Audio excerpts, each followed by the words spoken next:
За сайн байцгаана уу? Ээлжид номынхаа товчлоор уулзж байна. За энэ удаагийн сонгож авсан ном бол Мэй Маскийн Төлөвлөгөөтэй эмэгтэй гэдэг. Энэ хүн бол дэлхийн хамгийн алдартай, хамгийн баян буюу номер 1 жагсаж байгаа Элон Маскийн ээж байна. За тэгэхээр энэ номыг хэдхэн хоногийн өмнө United Business Review Publishing-ийн маань монголоор орчуулж гаргасан байна. За тэгээд энэ хүний түүх бол үнэхээр гайхалтай. Бид нар бол ер нь бол Элон Маск баян хүн юм чинь гэж бодож иж магадгүй байх. За тэгээд маш хэцүү хүнд эдрээтэй амьдралыг өөрийнхөө шаргуу хөдөлмөрөөрөө одоо давж гараад тэгээ өөрийнхөө карьерийг маш амжилттай хийсэн. Одоо мэрэгжлийн шим одоо nutritionist гэж ярьж байгаа тийм шим судлаач. Тэгээд зөвлөгөө өгдөгөөс гадна одоо дээд зэрэглэлийн загвар өмсгч юм эмэгтэй байгаа. Тэгээд залуу бүсгүйчүүдэд одоо зөвлөгөө насан туршийн гоо үзэсгэлэн адал явдал амжилтанд хүрэх зөвлөгөө гэд энэ хүн намаа гаргажээ. За хэдүүлээ товчлолтойгоо одоо хамтдаа байгаарай. Номынхаа одоо товчлыг би өөрөө ингээд оюуны зураглалаараа хийсэн. За тэгээд энээсээ одоо унших байдлаар явъя гэж бодож байна.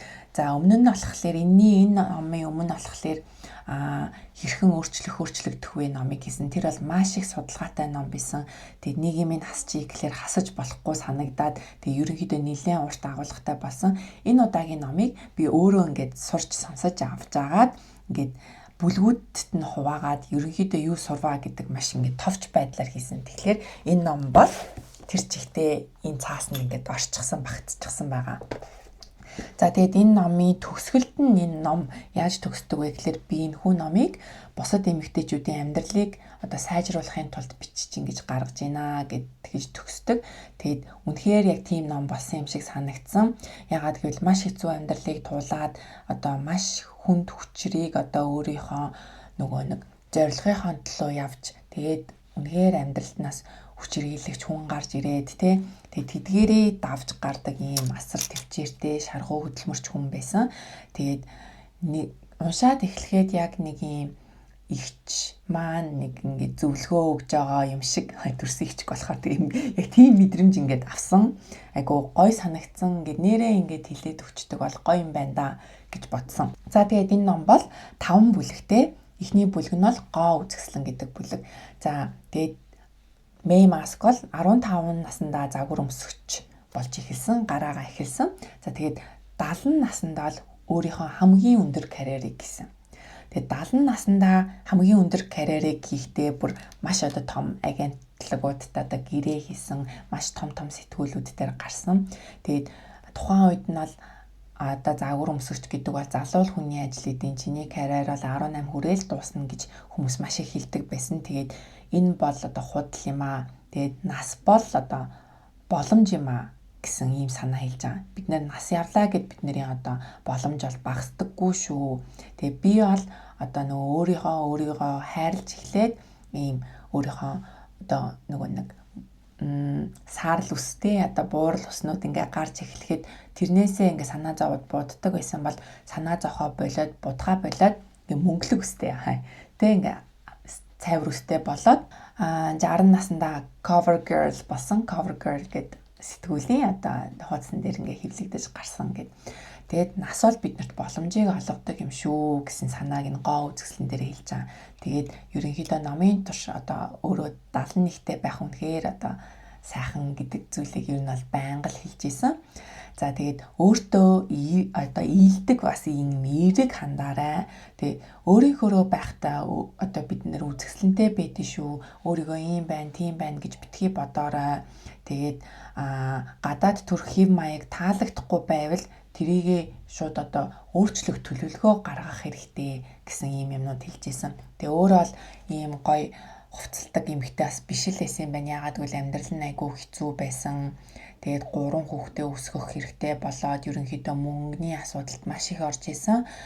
Тухайн үед тэгээд нөгөө загварын агентлагуудаар загварын ингээд нөгөө нэг ажлууд хийж явж явах үедээ нэг найзтайгаа танилцдаг.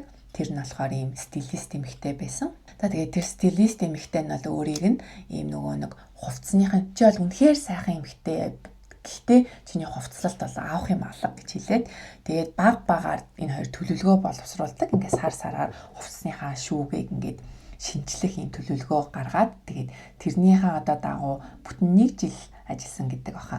Тэгээд ерөнхийдөө өөртөө юм хэрэгтэй юмнуудыг одоо бүрдүүлж чадсан. Одоо basic гэх юм уу classic wardrobe бүтээж чадсан. Тэгээд энийг хэлэхдээ болохоор та заавал хувцас загварын одоо нөгөө мэдрэмжтэй байх шаардлагагүй. Гэхдээ найз чинь тийм байвал одоо үүнийг бол ингээд хамтдаа хийх боломжтой гэж хэлж байгаа. За тэгээд энэ дээрээ бас нэг юу одоо сануулдаг хэлдэг юм нь ингээд чанартай материалуудтай юмнууд сонго. Ийм хямдхан тэгээд тухайн үедээ тааруулаад ийм юмнууд битгий хөдөлтөж аваа. Тэгээд нөгөө нэг стилист найзынх нь бас зөвлөгөө нь тийм байсан. Нэг мөсөн сайн чанартай юм материалтай хувцснуудыг сонгож авч байгаарай гэд. Тэгээд энэ хоёр маань хувцсаа одоо нөгөө нэг хаяхын хаяад тэгээд ерөнхийдөө чанартай хувцас аваад эхлэнгүүд юм удаан олон жил өмсөгддөг. Тэгээд энэ тэнд уулзалтанд ороход тэр хувцснууд маань ингээд юу ядаггүй одоо ичих санаа зовох юм шаардлагагүй болсон гэсэн санааг хэлж исэн. За тэгээд ер нь бол сонирхол татан бай. Үзэсгэлэнтэй байхаас сонирхол татан байх нь бол илүү дээр залуу насндаа эмэгтэйчүүд бид нар бол угаасаа л үзэсгэлэнтэй байдаг. Тэгтээ нас явахын хэрээр бол ингээд тэр үзэсгэлэнгоо гэдэг зүйл бол сонирхол татан байдал илүү байх хэрэгтэй маа. Ингээ угаасаа л гандаж гундах юм болно. Тийм учраас өөрийн юм нэг гоё онцлог юмнуудтай, өөрийн мэдлэг чадвартай, өөрийн гоё сонирхол татам зүйлүүдтэй байна гэдг нь таныг насан туршдаа үзэсгэлэнтэй байлгадаг юм шүү гэсэн санаа хэлж байгаа. Тэгэд өөрөө бол юм шин тэжээлийг маш их сонирхож судлаад одоо тэрэндээ бол гүн автаж судлаад ингээд өөрийгөө тэрэндээ одоо бүрэн зориулсан тэгээд ажил хийх шаардлагатай байсан учраас хажуугаар нь ингээд загвар өмсөд явж исэн гэсэн энэ түүхүүдэд хуваалцдаг. За энэ одоо гоо үзэсгэлэн гэдэг бүлэг дээр бас нэг дид сэдв байсан юм. За тэр нь болохоор би нүрээ будах дуртай, будагч надад дуртай гэсэн энэ хэсэг байсан. Тэгээд эмэгтэй хүн та ингээд өөрийгөө ингээд сэтгэлээс хэрэгтэл ингээд гоё нүрээ буддаг бай, битгий юм одоо тэрийг нь би жоох өөр юм болгож хэлж байгаа шиг юм ядарсан юм шиг харагдаж яваад будал таны төрхийг өөрчлөхөөс гадна сэтгэлээтэй сэргэнэ гэд. Тэгээд өөртөө бол ингээд нэг будах юм нөгөө нэг загварынхаа газруудаас юм будах арга техник сурцсан. Тэгээд ерөнхийдөө өөртөө ингээд зориулаад өдөрт яг нэг цаг гаргаад ингээд бол би хангалттай буддаг байсан. Ийм загварын шоу нэ тэрээр ярих бол маш их цаг зарцуулагдаж буддаг. Ийм одууд ч гой харагдахын тулд маш их одоо нөгөө нэг цаг зарцуулж будалт ингэж хийлэгд юм аа гэдгийг бас нууцыг нь хэлдэг. Тэгэхээр би тэрнтэй айгу санал нэгддэг. Тэгээ эргэн тойронд байгаа ингээд хүмүүстээс ингээд өөртөө ингээд цаг гаргаад нүрээ будчих өглөө яаж ч одоо яасан өглөө эрт босоод жоохон ингээд нүрээ будж агаарэ гэдэг залуу охтууд ч гэсэн ерөнхийдөө тийм зөвлөгөө өгдөг. Тэрнтэй нас айгу гой санал нэгдээд гоё исэн тэрийг уншаад. За дараагийнх нь бол адал явдал гэсэн хэсэг байгаа. За эцэг их нь болохоор маш их юм адал явдал хайгч хүмүүс байсан. За тэгээд аав нь бол юм онгоцтой байсан. Тэгээ онгоцоороо ингээ гэр бүлийнхнээгээ аваад ингээ төв алхасааж явцдаг хүн байсан бэлээ. Тэгээд Африк твд манай хүмүүс болохоор Канадад байжгаад Африк төв рүү нүүдэг. За тэгээ Африк төв дээр ингээл нүүгээд тухайн үедээ юм нөгөө нэг цүл дээгүүр юм жижиг онгоцоороо өөртөөхөө юм онгоцоороо нисээд юм эрдэнэсийн юм тухай одоо түүх юм уншсан. Тэрийгэ хайж ерөнхийдөө явж 100 болгон аялдаг. За тэгээд машиныхаа банкад үргээд онгоцоороо гэд ингээд аялаад явдаг гэсэн түүхүүдэд хуваалцдаг бага насныхан түүхүүд. За тэгээд энэ үеэс одоо манай Мэй Маск маань юу сурсан бэ гэхээр айдас бол зөвхөн саад юм аа. Айдас бол юм дотор оршд юм аа. Тэгээд энэ айцаасаа болоод бид нар юм хийх байгаа зүйлүүдийг хийхээ болдог буюу дараа нь яг өөрийнх нь номон дээр бичсэн юм философи нь гарч ирж байгаа. Аюулаас айлгүй болгоомжтой амьдрий. Аюултай гэд ингээд цугтаад яваад байх биш. Иймэрхүү хэмжээний аюул бол байдаг. Тэгээд болгоомжтой л амьдарчхад болно гэсэн санааг хэлж байгаа. За тэгээд өөрөө бол ийм адал явдал хайгч юм одоо зан гэх юм уу энэ байдал нь ингээд ааваасаа ерөнхийдөө өвлөгдсөн аав ээжийнхаа одоо бид нарыг өсгсөн байдлаас бол ийм юм болсон юм аа гэдгийг хэлдэг. За тэгээд шинээр эхлэхээс бол айхгүй байх хэрэгтэй юм байна гэдэг өөрийнх нь ийм одоо нөгөө нэг туршлага гэх юм уу. Тэгээд манай Мэй Маск бол 8 өөр хотод 3 өөр улсад амьдарсан. Тэгээ маш их нүүдлэж амьдарсан. Тэгээ нүүдлэх нь бол өөрийнх нь хувьд юм шинээр эхлэхээс бүү бай. Тэгээ асуудалтай байгаад байгаа бол одоо явах хэрэгтэй гэсэн ийм зүйлүүдийг хэлдэг. Тэгээ нөхцөл байдлыг өөрчилдөг ийм одоо байдал бол хэрэгтэй шүү эмэгтэйчүүдээ. За тэгээ аз жаргалгүй газар битгий амьдраад байгаад бай. Тэгээд энийг бол соль гэж аз жаргалгүй газар амьдрахын оронд түрнийгээ одоо солих нөхцөл байдлаа өөрчлөх хэрэгтэй. Тэгээд энэ хэсэгтээ болохоор нөхрөөсөө салдаг тухай гардаг. За тэгээд нөхөр нь өөрийг нь одоо хүсээгүй байхад нь одоо гэрлэх үйл ажиллагааг зохион хурмаа хийх үйл ажиллагааг зохион байгуулсан байдаг. За тэгээд түүнийгээ ингээ санаа зовоод хэлж чадахгүй байсаар агаад бал сараар явах үедээ одоо нэг хүчирхийлэлд өртөхөөс гадна тэг жирэмсэн болсон түүхээ хуваалцдаг. Тэг жил дараалал зөвөр 7-8 сарын зайтай жирэмсэн болоод ингээ 3 хүүхдээ төрүүлдэг. Тэгээд жирэмсэн байхад нь ч тэр хүүхдүүд нь өсөж тойрон жоох үед ч тэр ингээд байнга зодуулдаг байсан. Би ингээд одоо нөгөө нэг хөхнөц болцсон байдаг. Тэгээд хүүхдүүд нь том болох үед бас Африкт тийм нөгөө нэг салгалтын хууль батлагдаад тэгээд нөгөө хөрөнгөтэй бол салж чадах юм боломж үүсээд тэгээд ерөнхийдөө нөхрөөсөө салдаг. Тэгээд амьдарч байсан бас газраа сольдог гэд. Тэгээд маш их юм хүнд дарамт дунд л амьдарч байгаа. За тэгээд нөхрөөсөө салсны дараагаар бүр их амьдрал нь эхэлдэг буюу ингээд дараагийн бүлэг нь гэр бүл гэдэг бүлэг байгаа. За тэгээд би ингээд энэ хүний ингээд номоо төлөвлөсөн байдлыг нь харахаар эхлээд гоо үзэсгэлэн гэдгээс эхлээд өөрийнхөө бүх юм нөгөө нэг гоё загвар өмсөн түүх мөхөдөө хуваалцдаг байхгүй. Тэр нь юу гэж санагдсан бэ гэхлээр эмэгтэй хүн өөрийгөө юм хайрлах хэрэгтэй, өөртөө итгэлтэй байх хэрэгтэй, өөртөө цаг зарцуулдаг байх хэрэгтэй гэсэн. Эмэгтэй хүн өөртөө юм хайртай болцсон үед юм адал явдалч одоо байдал чухал юм аа. Тэгээ энэ нь хаанаас эхэлсэн гэдэг түүхээ хуваалцаад зоовж амьдарч болохгүй, энийг бол хайж явах хэрэгтэй, адал явдлыг хөөцөлдөөд орчин нөхцөл байдлаа өөрчлөөд тэг шинээр эхлэхээс хизээж битгий айгаараа гэсэн ийм хэсэг рүү орж байгаа юм. Тэгэхээр хүн өөртөө гоо сайхандаа гоо үзэсгэлэндээ цаг гаргаад өөртөө итгэлтэй байх юм бол энэ зүйлүүдийг орхиж явж чадна гэсэн ийм зүйлийг илэрхийлж ийн гэж ерөнхийдөө бодсон. Тэгээд цаашаа бол гэр бүл гэдэг дараагийн бүлэг сэдв орж байгаа. Энэ үр хүүхэд гэдэг чинь бидний асар үнэтэй зүйл юм аа гэдгийг хуваалцаж байгаа. Тэгээ хүүхдүүдийгээ бие даасан хүн болгож хүмүүжүүлэх одоо зүйлийг маш сайн хийж чадсан эмэгтэй гэж харагдаж байгаа. За тэгээд түүний 3 хүүхэд нь Эллен Маск ихний том хүүн, тэгээд Кимбл гэд бас нэг хүүн, тэгээд Тоска маш амжилттай карьеруудыг одоо бүтээж одоо явж байгаа хүмүүс. За Эллен Маскыг бол ярих шаардлагагүй, манай хүмүүс бүгдээрээ мэдж байгаа тийм ээ. За Кимбл гэдэг хүүн болохоор маш их хоол хийх дуртай байсан юм байна.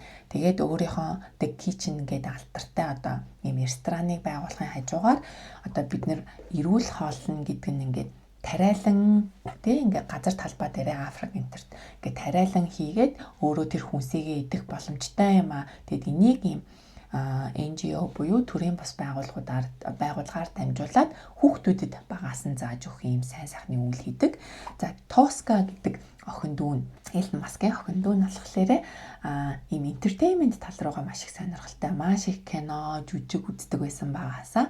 За тэгээд том болоод л өөрийнхөө юм жүжигчин entertainment-ийн карьерийг хөөгөөд энэ нь одоо амжилттай компани байгуулсан. Ингээд хүүхдүүдийнхээ түүхийг хуваалцсанаа. За тэгээд энэ дээр гэр бүлийнхаа тухай ярихад одоо гол зүйл нь бол хөдөлмөрлөх гэдэг чинь ямар үн цэнтэй зүйл юм бэ? Өөрийнхөө карьерийг яаж босгосон, яаж одоо нөгөө нэг шимт хичээлийн зөвлөгөөг ингээд зөвлөгөө өгөх үйлчлэгийг хүмүүст хүргэж байхдаа завгар моделийн карьертай байсан. Үүнээсээ гадна аав нь одоо нөгөө барай заслын одоо нөгөө зөвлөгөө өгөх үйлчлэгийг гэрээсээ хийдэг байсан надад ингээд нөлөөлсөн гэдэг түүхүүдийг хуваалцдаг. За тэгээд багаасаа аавынхаа энэ бизнест туслаад юмнуудыг нь одоо өвчтнүүдийнх нь түүх энтрийг бүртгэх, тэнгуүтэй маркетингийн юмнуудыг ингээд тараах ажлуудыг хийсэн. За энэ нь ч бас өөрийнхөө хүүхдүүд дээрээ хийж байгаа нь гардаг. Тэгээд өөрийнхөө зөвлөгөө өгч явах үед нь одоо охин нь болохоор юмнуудыг нь бүртгээ та хүлээж агаарай энэ төр гээд тэгээд хүүгүүд нь болохоор тэр мэдээллийг нь бүртгэх энэ төр ажил хийдэг байсан гэдгсэн. Тэгээд хүүхдүүдээ бол нэг тансаг хэрэглээтэй өсгөөс сурцсан бол ийм ядуу тарчиг гэдэг юм одоо юм тарчиг амьдрал руу оруулахад бол таны хүүхд шоконд бол мэдээж яриг орно. Гэхдээ би хүүхдүүдэд тэгж өсгөж чадаагүй. Гэхдээ тэр нь ч бараг болсон юм аа гэж хэлж байгаа юм. Тэгээд ийм ажилсаг байдалд бол би хүүхдүүдийгээ сургасан. Тэгээд хүүхдүүд нь угаасаа л маш их ажил одоо бага наснаасаа ингээ хийгээ сурсан харагддаг. Тэгээд үүнээс гадна хүүхдүүдийг ийм ажилсаг болгож өсгөхөөс гадна юу чухал вэ гэхлээр сонирхлыг нь дэмжих нь айгүй чухал байсан. Тэгээд өөрийн хүслийг ол тулгаагүй би хүүхдүүдтэй тэгээд сонирхол хүслийг нь дэмжсэн гэд номон дээрээ би одоо хүүхдүүд маань 12 наснда гэхэд бүгд өөрсдийнхөө сонирхлыг олсон байсан гэж хэлдэг. За тэгээд Элон Маск бол маш их ийм бизнес, физикийн талаар, шинжлэх ухааны талаар номнууд уншдаг байсан. Тэгээд 12 наснд л өөрийнхөө бүр сонирхлыг бүрэн олсон байсан. Кимбл гэд хүн ч гэсэн маш их хоол хийдэг. Би бол хоол хийх дурггүй гэдгийг чаддаггүй. Гэтэл хүн бол маш гоё хоол хийдэг. Өөрөө янз бүрийн материалууд туршиж ингээд хийдэг. Тэгээд тоогооч болох сонирхлоо олцсон байсан 12 наснда. Тэгээд охин нь ч гэсэн яг бүжиг дуу юм entertainment юмнууд хийгээд хүсэл сонирхлоо олсон байсан гэд. Тэгээд энэ нь ингээд одоо бид нэр хүүхдүүдээ олон зүйлд ингээд сайн болгох гэж эсвэл өөрсдийнхөө зүйлд ингээд хүчлэх гээд байгаа юм шиг ингээд бас заримдаа ажиглагддаг. Асуу креатив төв дээрээ эцэг эхчүүдтэй хүүхдүүдтэй ажиллах үед бас энэ зүйлд бас маш их ажиглагддаг байхгүй юу. Тэгсэн чинь хэн болохоор Мэй Маск болохоор бүр яг эсэргээр нь буюу хүүхдүүдийгээ дуртай юмнуудаа сонирхлоо дагнгүүтээ дээрээс нь хариуцлагыг нь маш сайн өрүүлдэг байсан. Би хүүхдийнхээ гэрийн даалгаврыг бол шалгадаггүй байсан гэж байгаа байхгүй. Учир нь энэ бол тэдний хариуцлага байсан. Үүрэг хариуцлагыг нь маш сайн одоо өгдөг байсан. Хүүхдүүд нь ч хариуцлагаа маш сайн хүлээгээд дуртай зүйлийнхаа төлөө бас тэднийг маш сайн хийж чаддаг байсан. Үүнийхээ хажуугаар ийм бие даах чадварыг бол маш сайн олгосон. Яагаад гэвэл одоо өрх толгоолсон ээж 3 хүүхдтэй одоо өлсгөж сангаахгүй боловсролыг нь эзэмшүүлэх гээд ингээд хүүхдүүд нь өөртөөхөө сургуулийг сонгож одоо өргөдлөө өгдөг байсан гэдэг ч юм уу тиймэрхүү зүйлүүдийг жишээн дээр хэлсэн байсан. За ингээд хүүхдүүдийгээ багаас нь ажил төрөлтэй, ийм хүмүүжилтэй, сонирхсан зүйлийгээ тултал судалж чаддаг хүүхдүүд болгож хүмүүжүүлсэн. Энэ дээр бол аав ээжээсээ би үлгэрлэж харсан. Тэрийгээ ингээд хүүхдүүд дээрээ ч гэсэн хийсэн гэдэг гэр бүл гэдэг бүлэг дээр бол ингэж харагдана. За дараагийн бүлэг нь бол амжилт гэсэн бүлэг байгаа. За шаргуу хөдөлмөр бол аз тохиохын одоо их үүсвэр юм а гэсэн санаа энэ дээр бол яригддаг. За тэгээд бид нэр магадгүй ингээд нөгөө нэг би ч бас энэ номыг анх ингээд олж мэдчихэд Элон Маскын ээж тэгэл угаасаа л одоо боломжийн л байсан багтаа гэж бодогдсон. Гэтэл үгүй байсан. Маш их хөдөлмөрсөн.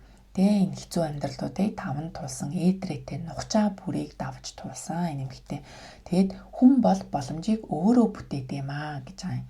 Тэгээд яасан бэ гэхлээр ингээд загварын агентлаг нь нөгөө өөрийг нь зуулчилж өгөхгүй байх үед ингээл өөрөө ингээл агентлагтайгаа маш их яриад тэгээ болохгүй байна гэдгийг мэдэнгүүтэл ингээд загварын агентлагаа сольдог гэж жишээнүүд байгаа юм.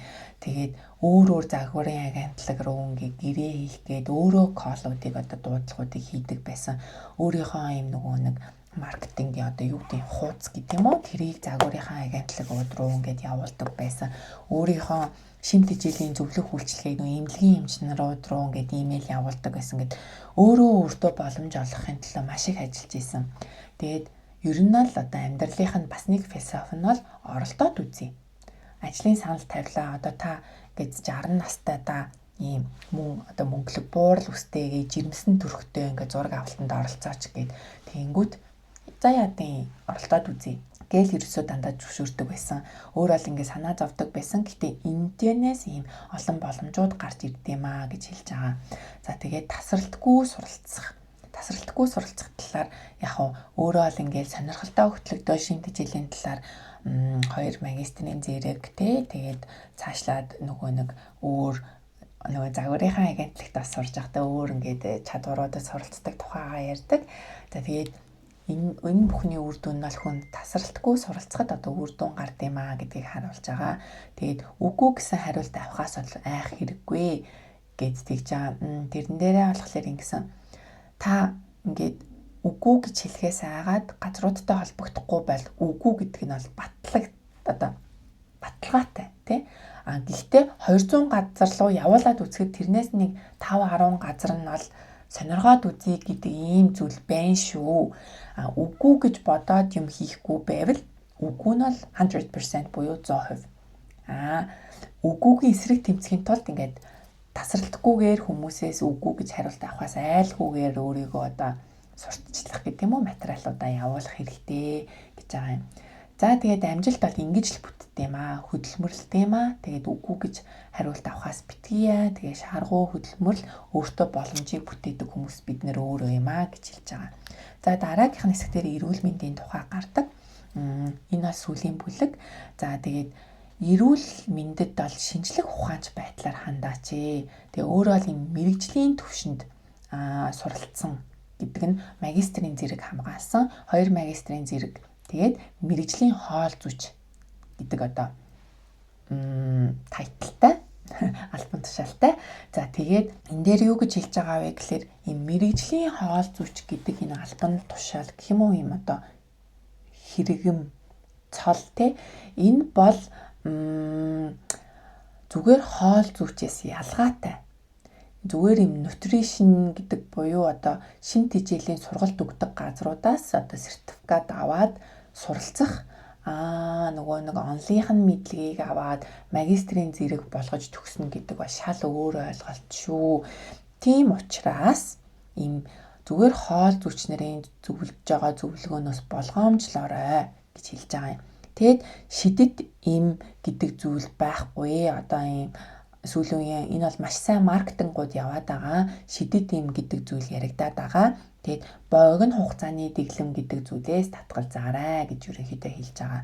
За яагаад вэ гэхээр ийм богино хугацаатай зүйл бол эрүүл мэндийг ол танд өгөхгүй, олгохгүй. Тэгэд ийм удаан хугацааны доктортой байх хэрэгтэй. Таны дэглэм одоо эрүүл мэнд гэдэг чинь доктортой удаан хугацаанд явах хэрэгтэй. За тэгэд энэ эмэгтэй Мэй Маск маань нөхрөөсөө болоод маш их турсан одоо нөгөө нөхрийнхэн шаардлага нь гэд чи илүүдэл жинтэй байгаад байна. Тухайн үед бол нэг илүүдэл жинтэй байгаагүй ч гэсэн надад таалагдахын тулд чи туранхаа авах хэрэгтэй гэд тураад идэг. Гэтэл нөхөр нь араар нь стил тавьсаар идэг гэд ийм асуудал үүсчихсэн. Тэгээ өөртөө өөрийгөө хайрлах гэд нэг гоо үзэсгэлэн хэсэг дээрээ ярьдаг тийм зүйл байсан. Гэхдээ сэтгэл готрлаас болоод эрен хил болтлоос таргалж үтсэн. За тэгээд тухайн үедээ болохлээрээ хоол зүйч гэ зөвлөгөө өгөхөд надад бол ийм хэцүү тийм муухай мэдрэмжтэй байсан. Гэтэ би энийг бол манай удмын юм аа гэж хэлээл тэгээд зөвлөгөө өгөх ажлаа хийх болоод хүүхдүүдэд тижээж чадахгүй юм нөхцөл байдалтай байсан. За тэгээд ингэж хүн орж үтсэн болохлээрээ ийм эрүүл хооллолт чинь буцаагаад бид нарыг эрүүл болгодгоос гадна юм сэтгэл санаанд нөлөөлтийн өөртөө ихтэй байдал зарим сэтгэл зүйн асуудлууд чинь шийддэг юм аа хоол гэдэг бол тэгээ доктортой удаан хугацаанд эрүүл мэндээ авч явах нь аз жаргалын их усүр юм шүү гэдгийг хэлж байгаа.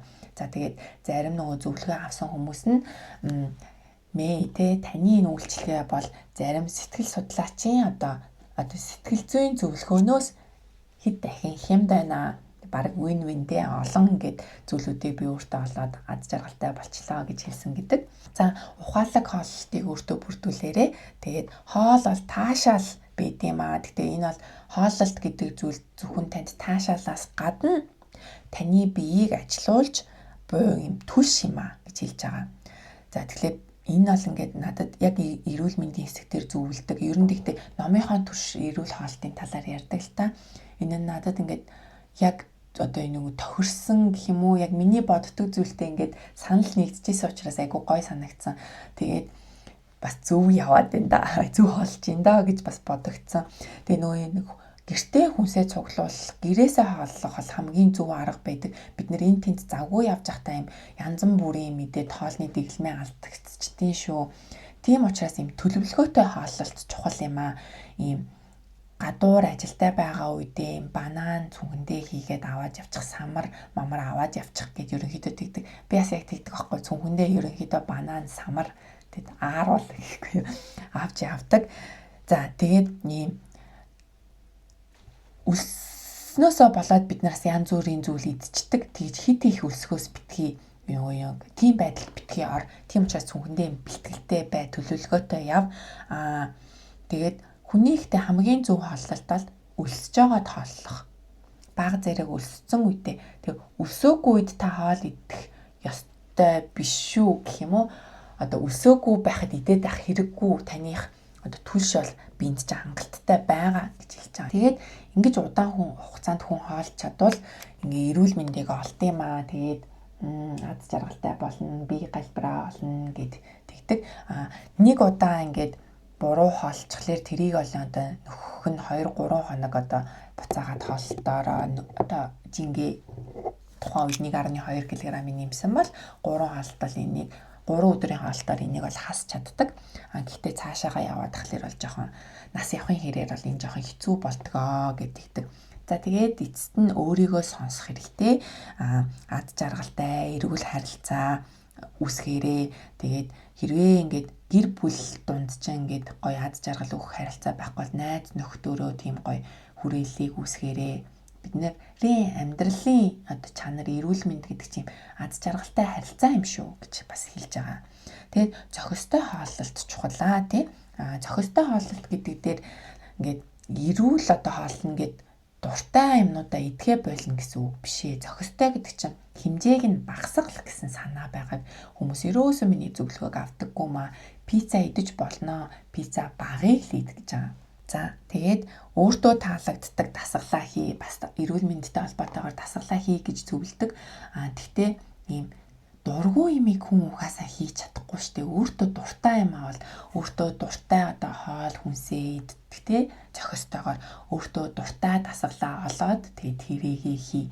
За тэгээд өөртөө юм дуртай хүмүүсээр өөрийгөө хүрээлвэл ингүүл амьдрал гэдэг зүйл чинь айгүй аз жаргалтай тэгээд эрүүл болт юм аа гэж ерөнхийдөө энэ ном ингээд дуусж байгаа.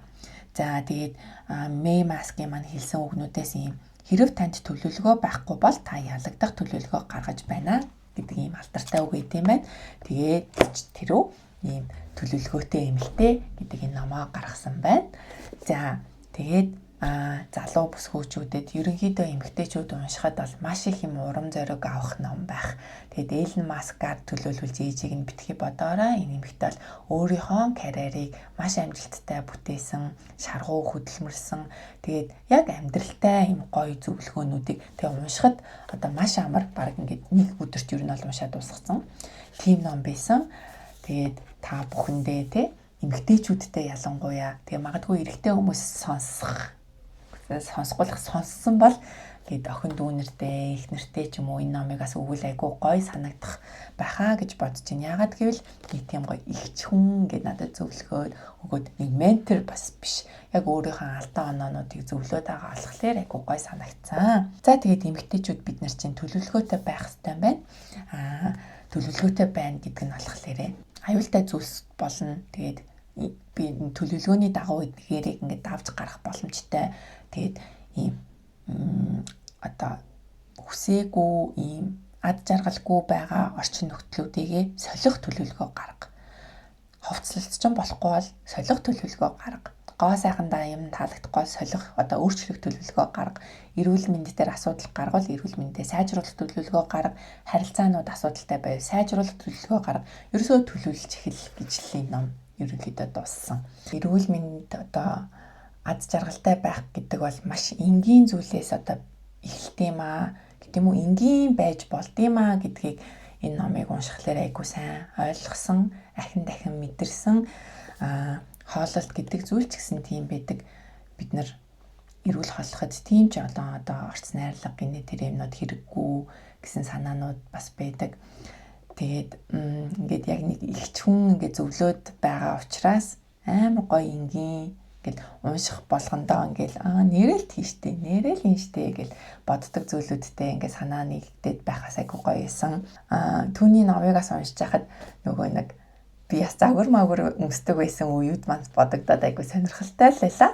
За тэгээд Мэй Маскийн маань зөвлөгөөнүүдээс одоо эмэгтэйчүүдэд насан туршийн гоо үзэсгэлэн адал явдал амжилтанд хүрэх энэ хүү зөвлөгөөнөөс та бүхэнд аль зөвлөгөө нь илүү таалагдсан бэ? Аль зөвлөгөө нь илүү ингээд яг энэ мөчд хэрэгтэй байсан бэ? Комент хийгээрэй.